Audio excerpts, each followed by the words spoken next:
Well, thank you everyone for coming. I also want to thank the program committee for putting me in the first technical slot of the day because no pressure. But I hope this indicates a general interest in our topic. My talk today is divided up into three general areas. We'll talk a little bit about what we've discussed in the past at previous Samba XPs. We'll talk a little bit about recent developments in our general containery ecosystem. And then a good chunk of the presentation will be discussing some future plans. I do want to note that last year's talk, we had a live demo. I would have liked to do a live demo again, but unfortunately, because we wanted to make sure we have time for questions, unlike last year, it didn't really fit in well. I do have a screen recording of some of the clustering stuff that I'll talk about in the future slide. If we have extra time at the end, I can share that either live or I'll just drop a link into the chat. So we've discussed this topic 2 times already at 2 previous Samba XP conferences. Originally, the operator project and the containers projects were announced by Michael Adam at the 2020 Samba XP. Unfortunately, Michael couldn't present this year, but I want to give him a big thanks for kicking this whole general effort off in the first place. We're doing this with containers, and we're doing this with an operator. To riff on Jeremy's earlier plumbing metaphor, and to discard my plan of talking about restaurant metaphors, containers are a bit like if Samba is the plumbing, the container is a pre-measured parts kit. The operator is a robotic plumber. It can do maybe not all the jobs a human plumber can do, but it can do some basic jobs in an automated fashion. Last year's Samba XP, we talked about how we made changes to the operator, including reorienting our custom resource definitions to put shares first and foremost, and having servers be more of an implementation detail. We also had added support for Active Directory on our shares. We reorganized our small suite of projects under a single GitHub organization, just linked below. And we also organized all of our various container images into a single Quay.io organization.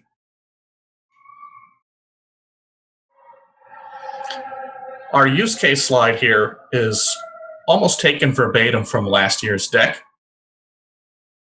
The reason I have this here is I wanted to talk about some of our use cases and how our previous efforts were more oriented to one use case, where in the future we're trying to cover all of our bases.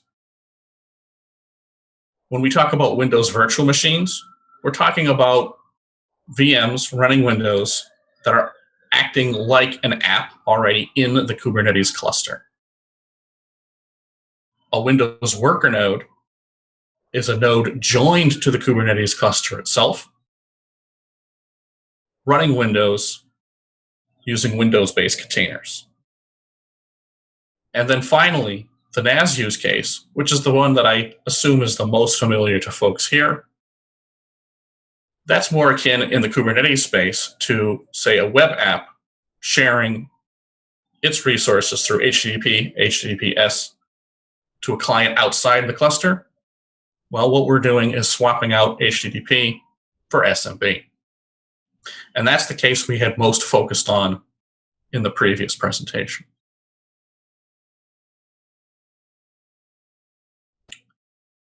So, onto our recent developments. We've looked at 4 main focus areas. The first, and the most technical of them all, was getting CTDB and clustering working in our stack. First, we had to get CTDB enabled in the container images. And then once we were able to do that, we could move on and build clustering support into the operator itself. I'll talk about this a little bit in more detail in the next slide. Another technical focus area has been improving our testing. One of the things we realized as we built the CTDB support was that our GitHub CI-based tests environment was a bit limiting. We realized we wanted to run our integration tests with multi-node Kubernetes. And so since the team had some existing familiarity with CentOS CI, we went with that approach. All along, we've been trying to improve our test coverage and the reliability of our tests. Dovetailing a little bit with testing is platform support. Last I spoke at a sambaXP conference, I was running a standard Kubernetes instance based on a cloud.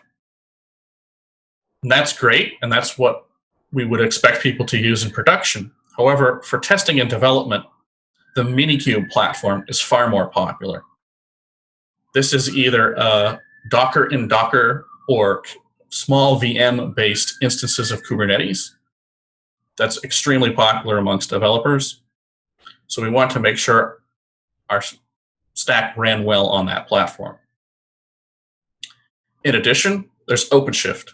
OpenShift is Red Hat's own distribution of the Kubernetes system. And I have a little bit more to say on that in a future slide.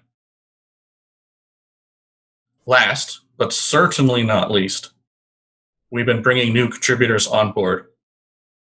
I want to say big thanks to Sachin, Anoop, and Shikar, who've been doing a really great job helping us out on our efforts.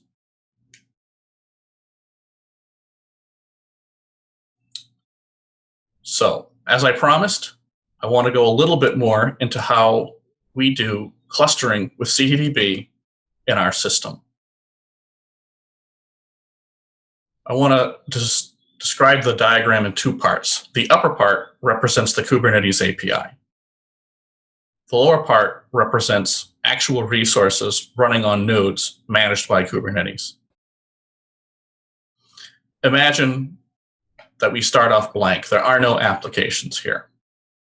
The operator itself is an application run and managed by Kubernetes. So to get the operator running, a user creates a deployment, which tells Kubernetes to start the operator pod, which runs the operator container. The operator container, once it's started, subscribes to the Kubernetes API. It watches for certain custom resources that we've defined.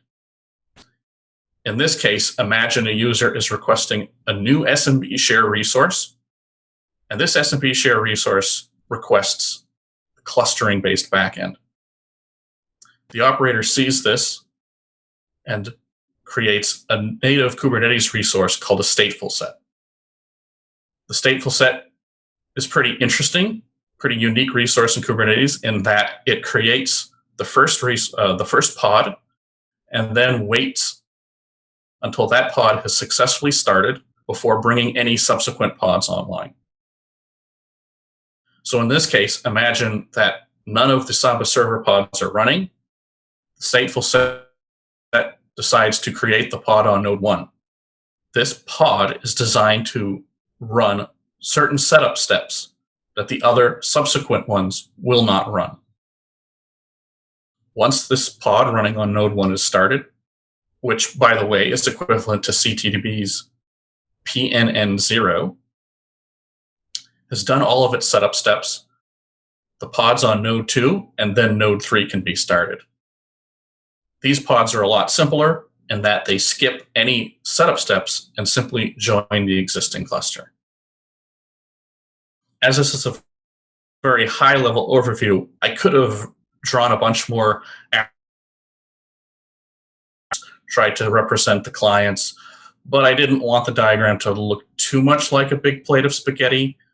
So I hope that this describes, on a high level, how we've added clustering to our stack.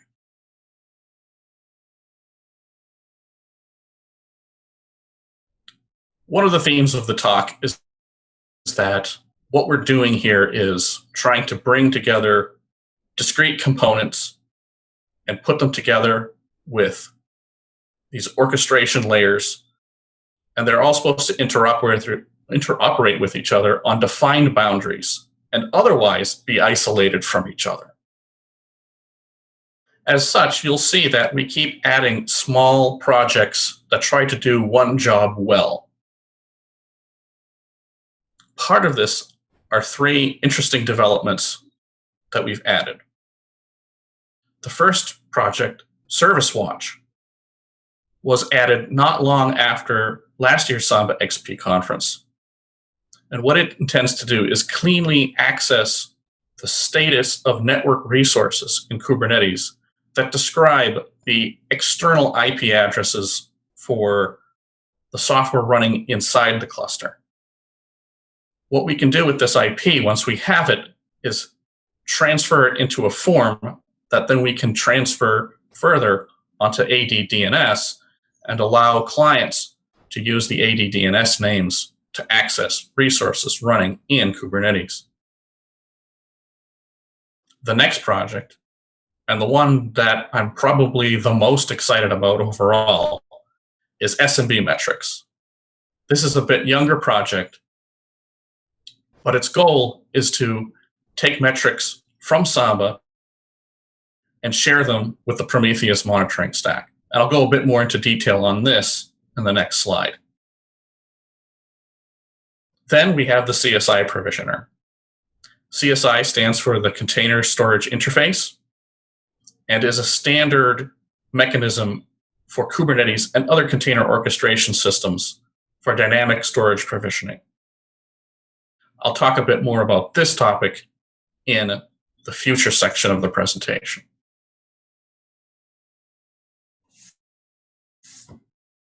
As I just mentioned, SMB metrics really has me excited.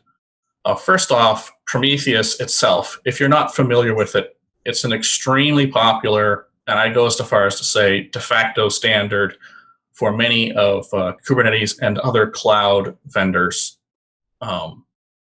ecosystem. What it is a pull-based model where the monitoring stack itself reaches out and scrapes or gathers metrics from HTTP endpoints running alongside or within applications. Adding a Prometheus metrics endpoint to our stack makes our Samba-based applications look a lot like your more typical web-based application running in Kubernetes. But the bit that really has me excited is the fact that none of this is either container-specific or Kubernetes-specific. You can take the binary that this project creates, and this is a project written in the Go language for those who are interested. And what it does is basically execute standard Samba tools like SMB status, takes the output of the tool and represents it in a form that Prometheus can understand. You can eliminate containers and Kubernetes from the picture entirely, put the binary on a VM or even a bare metal node running Samba, set up your firewall rules correctly, and it should just work. And so even if the rest of the presentation and all our talk about containers and Kubernetes aren't that interesting to you, I hope that maybe Prometheus is. So I've linked to the new project repo at the end of the slide. I'd love for anyone who thinks this sounds interesting or useful to come and get involved.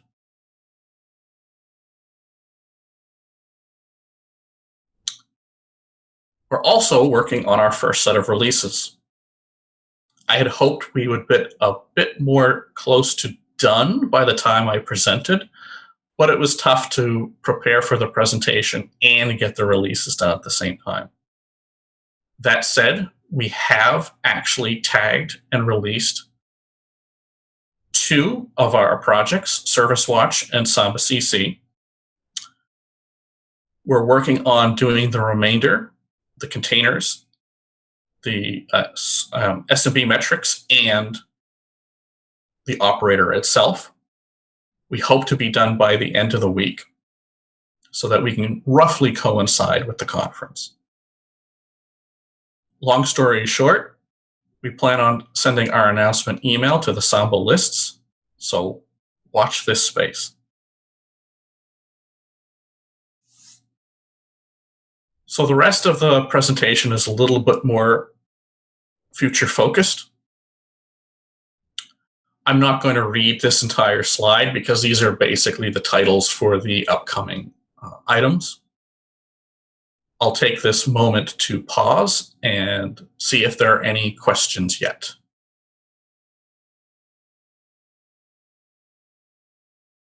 John, Jeremy here. Can you hear me? I can. So I'm really interested in the SMB metrics. That's great. I was just browsing your GitHub repo. So right now you're parsing the output from SMB status. Yes. I'm a little bit worried that this is basically fragile. If we make changes to SMB status, we may break you, and we're not testing against you. So the likelihood is that we may do that. I was wondering if a more regular output, like say a JSON output or something, which I know is something that people have explored, might be a little easier for you guys to consume. Because I want to make sure that whatever you can get your metrics in a way that we won't break. And the way to do that is to have tests that were producing metrics in a way that you guys expect. Yeah, that's a really great point. And it will definitely come up on one of the future slides, how we're eagerly anticipating support for something like JSON. But you're right, there's also another level to that, which is even if we have machine parsable output, not necessarily changing that willy-nilly is definitely significant for things that are consuming the output of these tools, for sure.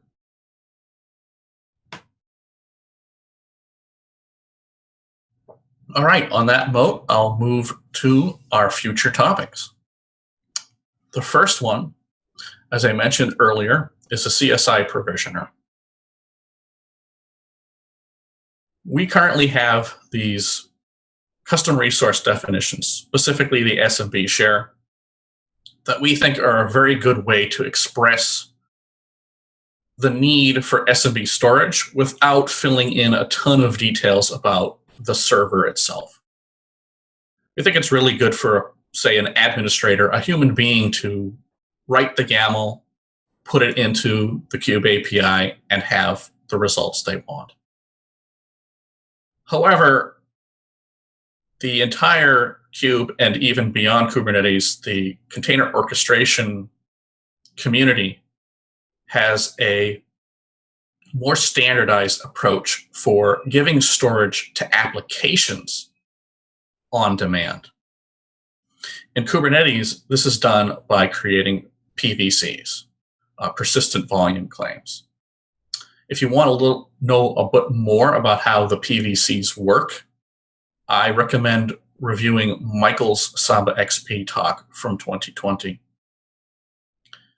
In short, in a modern Kubernetes stack, the PVCs are fulfilled by the CSI provisioner.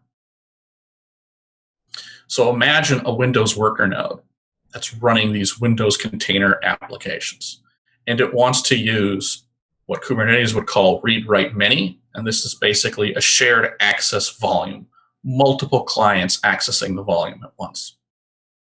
The natural storage protocol for this is SMB. And what we want to do is have our implementation be the simplest canonical implementation for creating that SMB storage. In summer of 2021, a rough prototype of a CSI provisioner was created. Unfortunately, we didn't have much time for it then, and it's languished a little bit. We definitely think it's time to ramp the effort back up and work to making dynamic provisioning a first-class feature of our overall stack. Once again, I've linked to the project repo at the end of the slide. So if you're interested in that topic, feel free to discuss there. Yes, the security slide. Every time I've practiced this, I surprise myself. It's not like I haven't had this in the deck for a week. So this is a really big topic, and I'm going to gloss over a lot of details. But I want to touch on a few items that we think are important to enabling a wider set of people to be able to use this stuff. First off is anti-ACL support. Anti-ACL support is pretty necessary for any case where you might have multiple users all on the same share. This is what I've nicknamed user shares or home folders. It's something I'm sure a lot of people here are familiar with. We also want to make sure that we're following container security best practices and keeping those containers isolated from each other, except at these well-defined boundaries. And for those who aren't aware, containers are basically a kernel-level abstraction, which leads us into the ongoing effort to get ACL xadder support. For those who are not aware, the anti-ACL metadata that Samba stores is stored in a security namespace in an xadder. This namespace is handled specially by the kernel, and you can only access it if you have the sysadmin capability. However, the sysadmin capability weakens container isolation. It's not so great because it allows the processes to break out of their isolation. So far we've erred on the side of keeping our containers isolated and not supporting anti-ACLs. There's a long outstanding merge request under Samba to try and make the namespace configurable. I want to draw attention to this effort in order to see if we can make some more progress on it.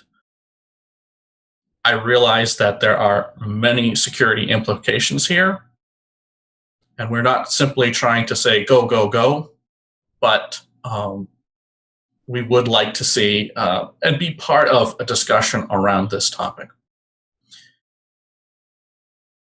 I will note that we do plan on keeping our underlying storage isolated. This is not like a normal volume that you might have NFS access to or SSH access to, as well as our plan to continue using the POSIX ACLs as well as the additional metadata that Samba provides.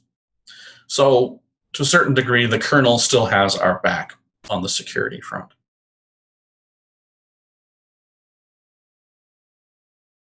Yeah, so assuming with this, the biggest drama is that Samba will, if somebody can get to those xatters, Samba's going to honor that NT-ACL, and there's a few cases, as I understand, where we will trump the kernels.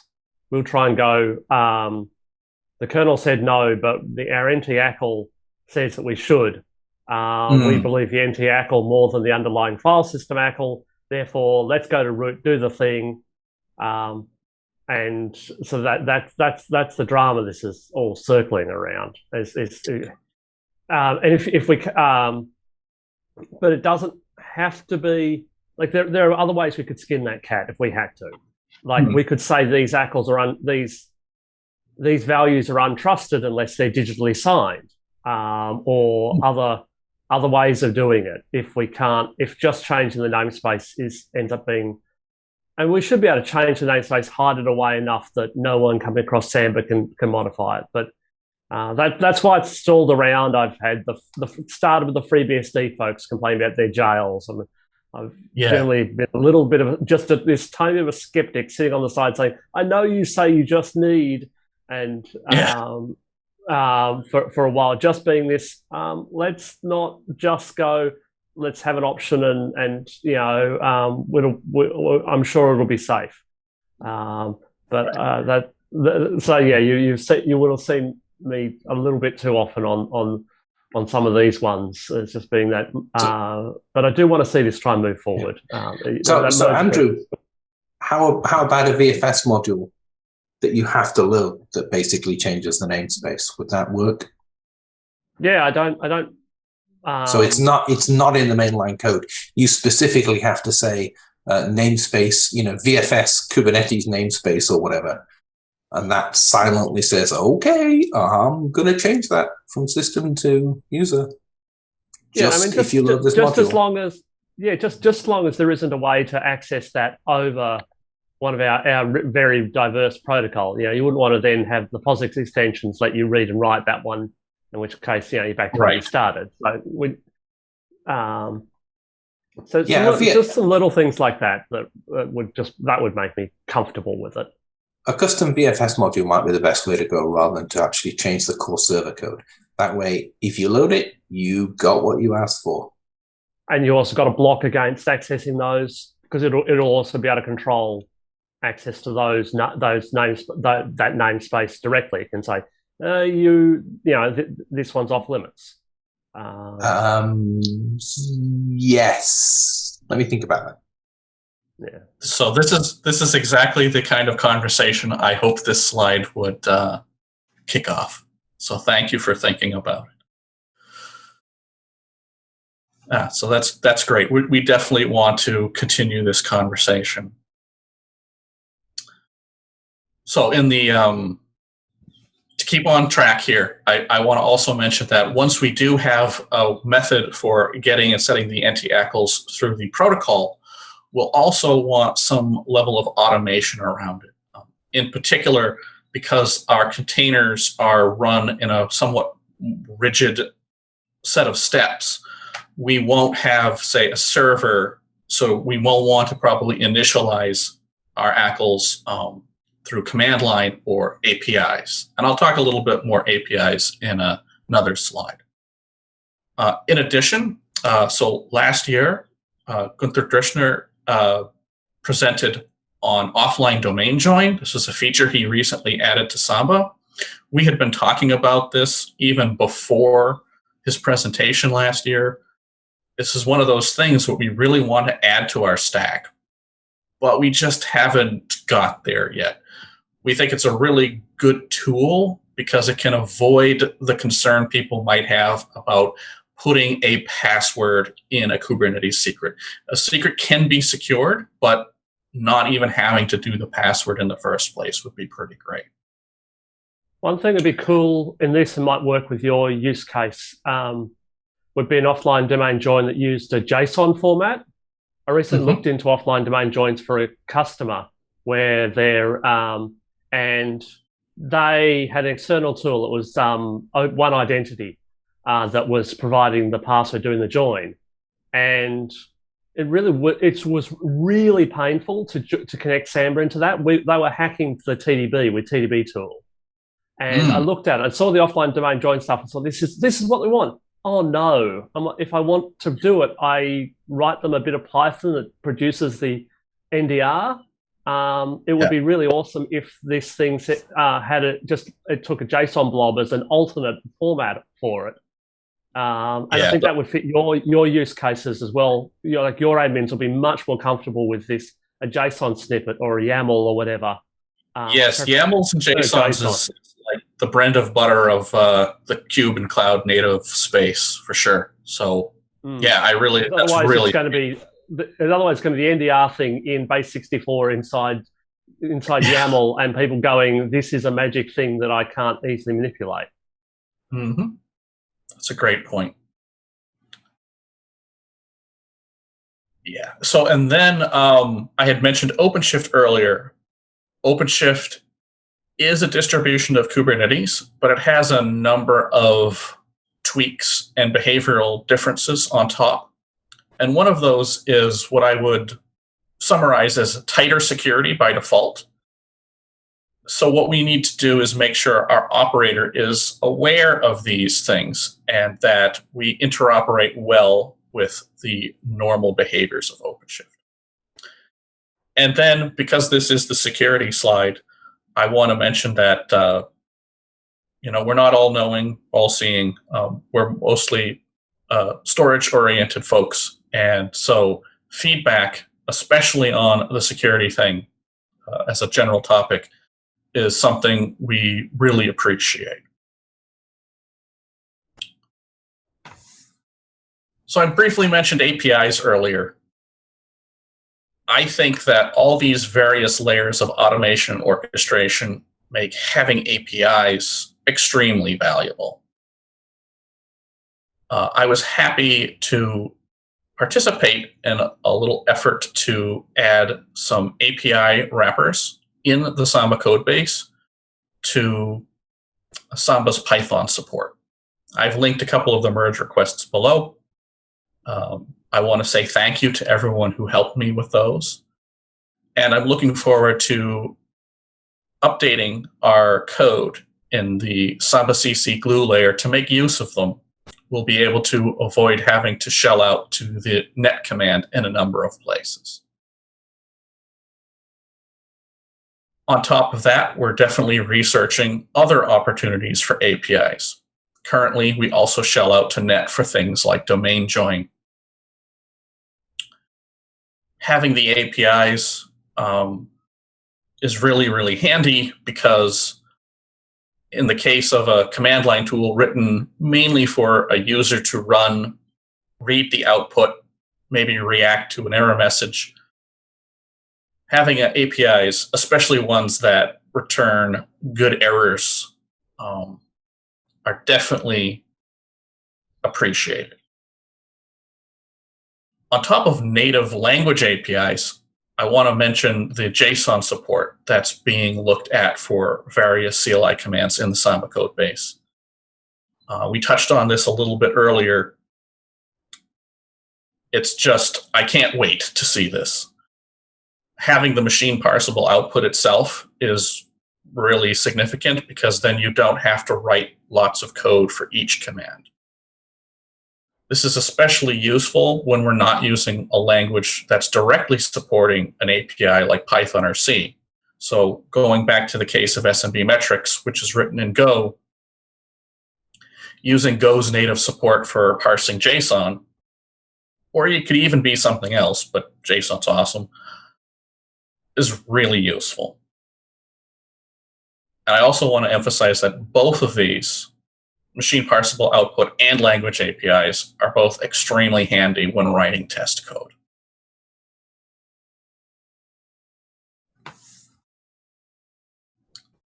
I want to talk a little bit about our CTDB work. I mentioned CTDB support earlier, but I skipped over the fact that we do consider our CTDB support experimental. It's easy to turn on. You simply have to set an environment variable that says, I understand that it's experimental, and then you can use it. But it's experimental because there's still a few pretty sharp edges around CTDB support. One of the things that we've been actively working on is improving the failover behavior. Currently, the failover is entirely based, the network part of the failover is entirely based on native Kubernetes types. However, we do believe that we can make use of CTDB's native IP failover. We're looking at using a piece of software called Multis, which is a Kubernetes plugin, which allows us to take a network interface from the host and bring it into the container. However, we're aware that this is not going to work for every cluster. Not every cluster is going to have multiple network interfaces. It's also proven a little bit to be challenging to test. We had hoped to see the infamous tickle-ack to give us very fast failover, but we haven't seen it so far. So it's definitely an area that we need to further investigate before we're ready to say that this isn't experimental. In addition, we have some issues around when the node itself running the cluster leader fails over. And we're looking into replacing this with a native Kubernetes resource type called a leader election, because today's is based on lock files in a file system. John, just quickly the reminder that you have 9 minutes. Okay, 5 minutes. I'll go super fast for the remainder because nine, not 5. 9 okay, thank you. Sorry. That's great. So I'm really excited to see that there has been some discussion on the mailing list around CTDB management and APIs.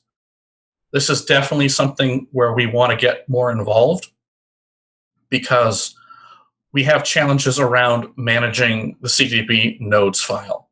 Right now, it's basically a list of IP addresses, which makes adding nodes not too bad, but we've avoided working on shrinking them to avoid the initial complexity. We would love to see more, because Kubernetes is a fairly dynamic system. Say we don't know things like the IP address of a pod before the pod starts. We would love to work with the CTDB team to figure out if we can have a more dynamic way of managing the nodes. And last but not least, on this slide, I really like the nice event system that CTDB has, and Kubernetes has a pretty nice event system as well. It would be nice if we could get them to play together nicely. All right, this has been a fairly Samba-oriented talk. However, there's a bunch of things that are more cube-facing we need to do. We want to make sure that people using our system is able to have the pod scheduled in the right place, to have the pods have the right resource constraints, have the right networking parameters. We all want to do this in a nice, clean way that gives the users the tools that they need without shooting themselves in the foot. I'll skip the middle bullet, except to say Kubernetes is always adding new features, and we need to keep up with that. And then lastly, we've gotten some feedback around how to deploy the operator itself. So we're investigating other options, including Helm, which is a very popular method, and Operator Hub, which is a bit like an app store for Kubernetes operators.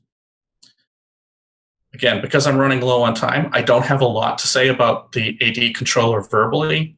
I do want to mention that it's something that we use for testing, and it's not really used by us outside that context, which means if people want to see more done with an ADDC type image containerization, I'd love to see the community step up.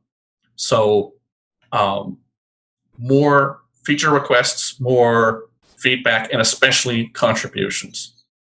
I will say that even yesterday, an outside contributor had some feedback on this, so I like seeing that stuff. And then I will almost entirely skip this slide except to say, feel free to read about it. And if any of these ideas seem provocative or interesting to you, feel free to reach out to me over the chat or email or GitHub discussions or whatever. And I'd love to discuss this stuff more in detail. So one of the overall themes of the presentation is that we have reached a point where a lot of the stuff that we're doing with stock Samba is mature or mature-ish, and we need to now participate more in the wider Samba and Kubernetes ecosystems. As part of this effort of communication, we've been sending regular status updates to the Samba lists. We monitor the lists. We would love to have discussions on the lists too, but we also have GitHub discussions enabled if you want to talk to us on a more project-oriented level.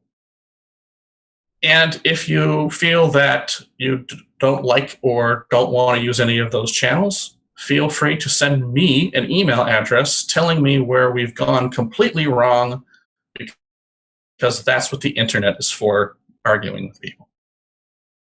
On that note, I'll open up the floor for questions. There's my email address. Thank you for listening to me talk.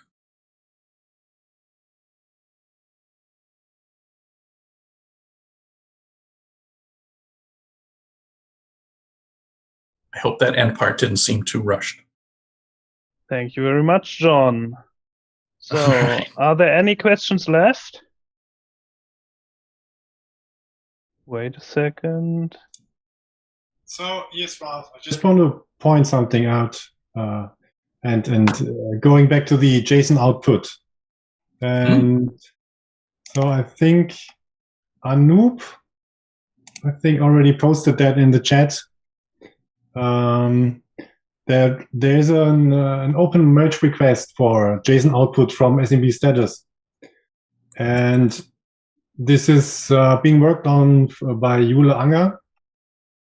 And it would help her a lot. I don't know, is she here, Jule? Are you with us? I've been looking at the participant list, but I can't find her. So I speak for her. But I've been involved a little bit there as well, providing her feedback. And so I can say that it would help a lot if you can give it a whirl, if you can test it out. It's functional. You can check out the merge request and check out if it's usable for you, right? Absolutely, that sounds great. Yeah. So you see, you should find the merge request number in the chat. I wonder with the JSON output whether we get to the point where we should just say that the library we've been using for it's just required, so that we stop having this being this sort of optional feature. Might make it. I mean, I know there are real use cases for stripping Samba right down, but we might be at the point where we want to just say, look, that is just something that we have and use, and don't have to try and cope with if defs around the place. You know, do we have this? Do we not?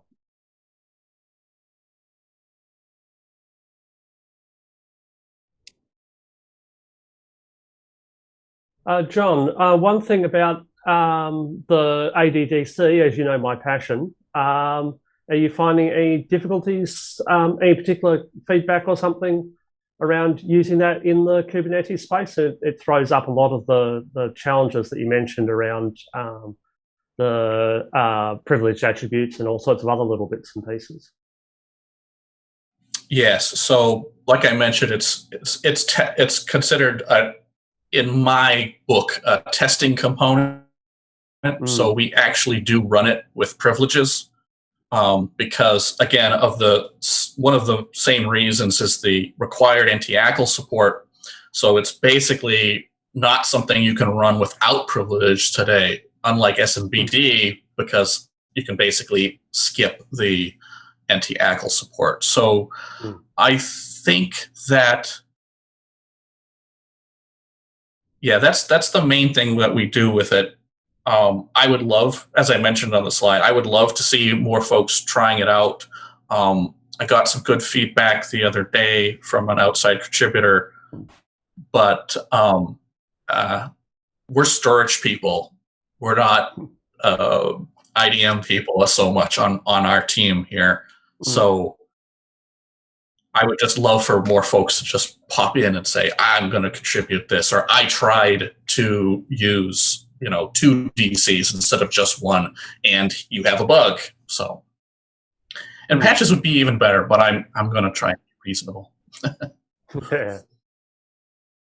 Now, it was always been exciting when I saw this project and saw you putting the ADDC in there. It was excited me about it because it's also a lot of what I hoped Samba would at least be. If we, I'd love it to be many, many things and running whole organizations, but I've seen it, slot in nicely into, let's just test Active Directory functionality. Let's keep Active Directory functionality tested in Samba.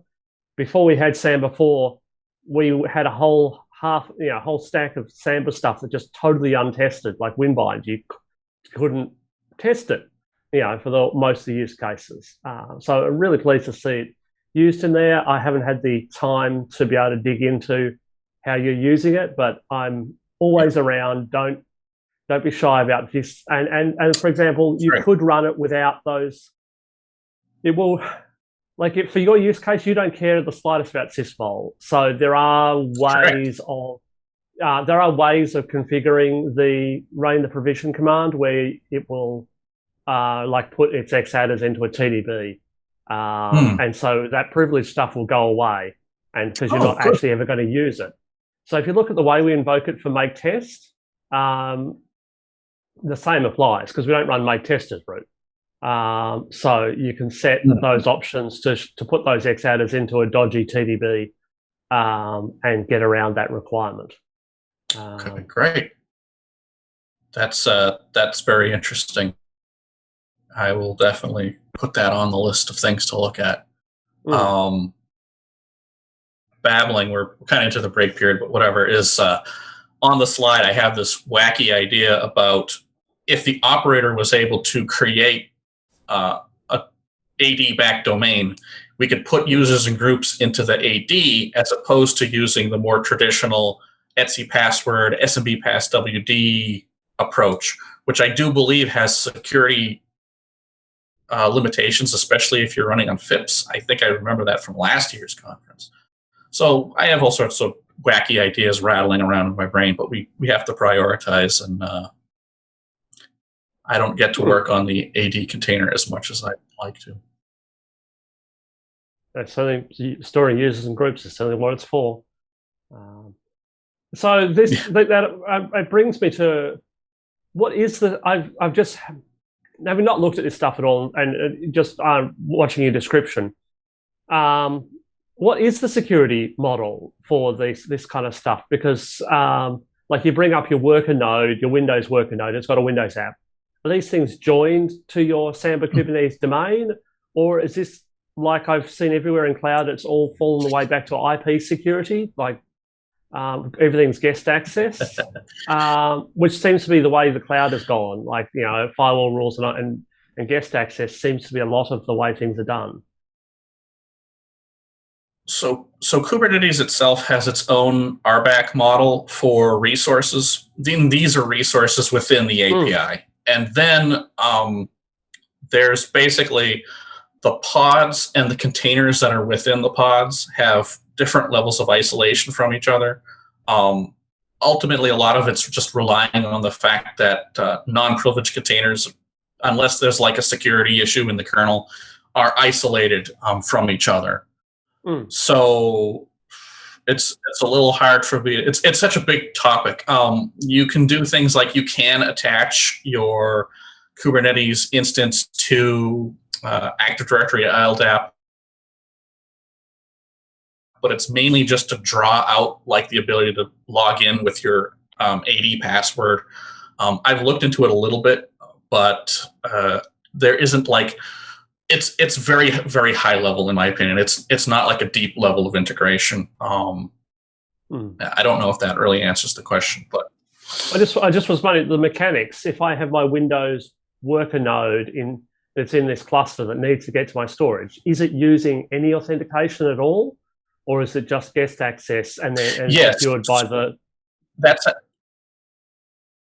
That is actually one of the challenges of writing the CSI bits, is that we want to basically, when we provision the shares, we want to do something like create a user for each PVC, so that the connection that the application is using is going to, say, be unique for that application. There are other things we can do. We don't have it yet, but we could have each share could use the users and groups restriction in the smb.conf to say only this user can log in. It was one of the challenges that the developer who created the first prototype saw right away, was user management. So it's definitely something we are going to have to spend a bit of time with. And the Windows side knows how to be told about, like, the shares here, and this is the username, this is the password you're meant to be using? Yeah, so I glossed over this. The CSI is divided into multiple pieces. The provisioner is the piece that's responsible for like creating the storage. But there's actually another subsection, usually called the plugin, if I remember correctly. And the plugin is responsible for attaching and mounting volumes. So because these are separate pieces, there's actually already SMB attaching and mounting stuff. I probably should have linked to it, but I didn't think of it at the time. So our plan is to basically just reuse those pieces. Yeah, and all we need to add is a provisioner. And there are basically fields that'll get passed that say, this is the user that you should be using for this connection. Okay. So if you're connecting to the same volume at the cube sense, it's going to use the same user, but like each PVC's provisioned volume can have a different account associated with it. Part of asking these pointed questions is about thinking about, as we go into more like the end of NTLM, like there was some talk about like if this works on a high FIPS environment, NTLM just isn't a thing. How do we avoid this falling away to guests being, we can't do insecure authentication, so we'll do no authentication. It's sometimes a false dichotomy we sometimes fall into. And just try and think about how we would support Kerberos in that. I'm just, and also just try, if I understand your space a bit better, I can help you better when you merge requests and questions come up.